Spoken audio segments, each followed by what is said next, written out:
আসসালামু আলাইকুম, কেমন আছেন সবাই? এটা হচ্ছে আমার আজকের দুপুরের খাবার। কিছুদিন আগে আমি অনেক বেশি অসুস্থ ছিলাম, এখনও সেই রেশটা থেকে গেছে।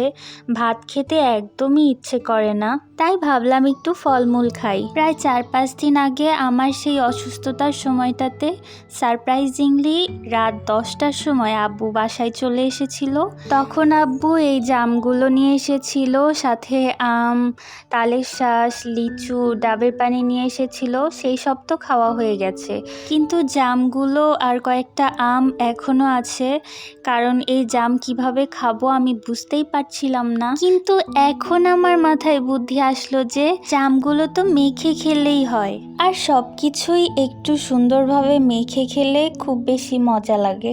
আমি জামগুলোকে ভর্তা করেছি, তারপর লবণ, মরিচ, একটু সজের গুঁড়াও দিয়েছি, তারপর একটু চিনিও দিয়েছি।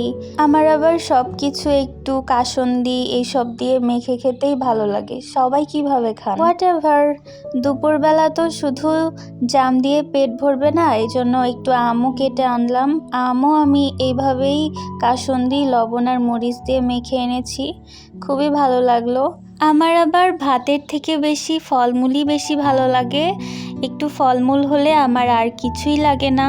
যাই হোক, কেমন লাগলো আমার জাম কাহিনী জানাতে ভুলবেন না কিন্তু। এখন এই পর্যন্তই, আবার দেখা হবে অন্য কোনো ভিডিওতে। আল্লাহ হাফেজ।